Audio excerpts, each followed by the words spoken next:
Oh! Hey guys, and welcome back to another video. Today's video, we are going to be going over tips for beginners in Hollow Knight. And the first thing I'm going to talk about is going to be... drumroll please. So charms are really important in Hollow Knight. Some can give you strength and like make you faster, make you stronger, make your weapons stronger, give you some buffs, and I'm gonna go over some loadouts. This one here, or it's kind of just a mess one. This one is like a tank, and then Brother, what's that? What's that, brother? the next really important thing is mask shards. So mask shards are basically, you need 4 of them, and then once you get 4 of them, you get full extra health, which is really good. They can be like basically anywhere on the map. Well, not anywhere on the map really. There's certain locations, and you can see me zooming by. I'm going to one of those locations to show you where they are. So they're very important in gameplay, so you have tons, but in speedruns you'd usually skip out on them. But they're really good to get. Some shops can have them, which I'll get into later. And it's good to just get them. Look, going through here, it's really close to the spawn actually. But you do need wall jump. You go through here, that place there. And now here's some other screenshots of where some of them are. So that's Queen Station.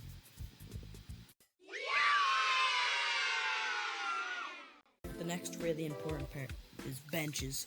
These are how you save the game, and these are how you change charms and stuff. So you need them to change charms.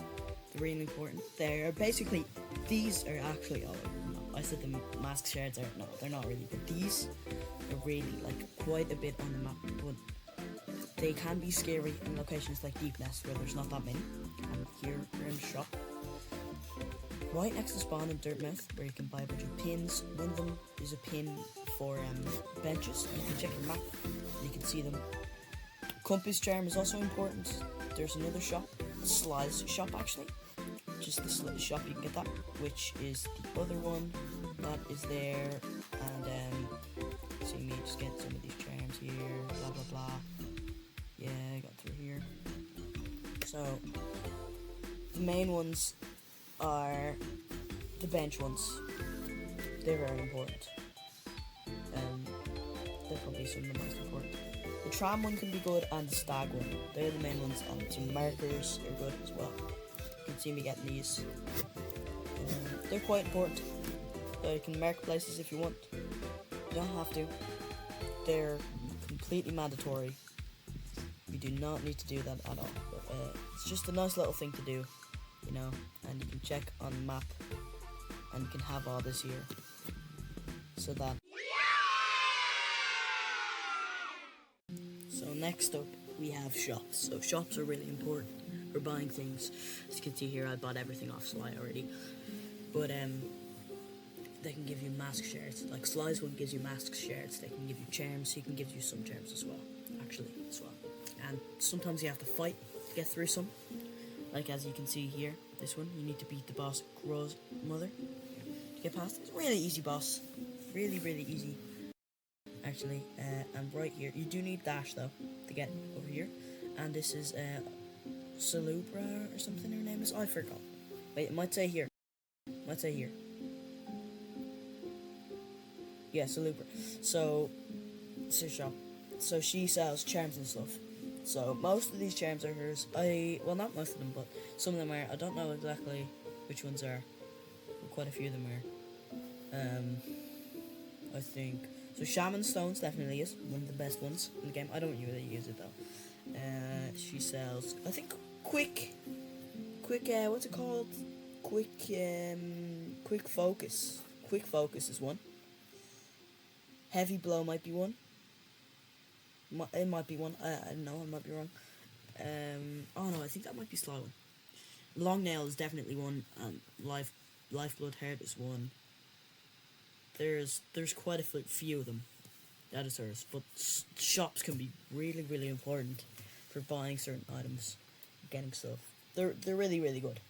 They're like really good for getting stuff, especially with the map. But the next thing is bosses. Bosses can be extremely hard in this game. Some of the hardest ones for me when I was playing was Hornet 2 was insanely hard. My first play, safe one. But you don't have to fight every single boss. This one here, False Knight, you do have to fight, which is not too bad. This honestly not that hard, really at all. There's a few because this is the first fight in the game. So I'm gonna go through all the bosses that you do need to defeat. So you do need to defeat the False Knight, Hornet Protector, which is the first Hornet. You don't need to fight Hornet 2. Then let me think here. So then you need to beat Soul Master. After Soul Master, then you have to let me think. After Soul Master, it's Dung Defender. Usually I got Dung Defender, so then I can get Isma's Tier. And then I beat Broken Vessel.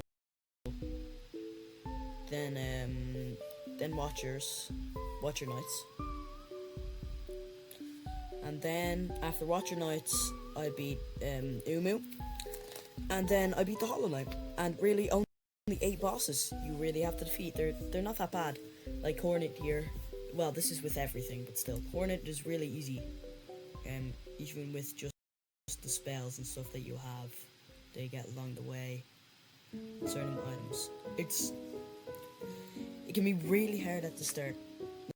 Like Hornet for me in my first save file, it was crazy hard, felt crazy hard. My dad took 3 hours to get there and couldn't beat it, and it's crazy that I've gone so far to the point where I can speedrun there in about like maybe 11 minutes and beat it in like a minute, and I'll be back in what's it called, Astral Mound by 12 minutes, and then I can either go for a wall jump. So this game can be extremely hard with its bosses, and yeah, it can just be really hard, but you don't have to fight everyone. If you find one hard, try to find a way. Thank you so much for watching, and please like and subscribe.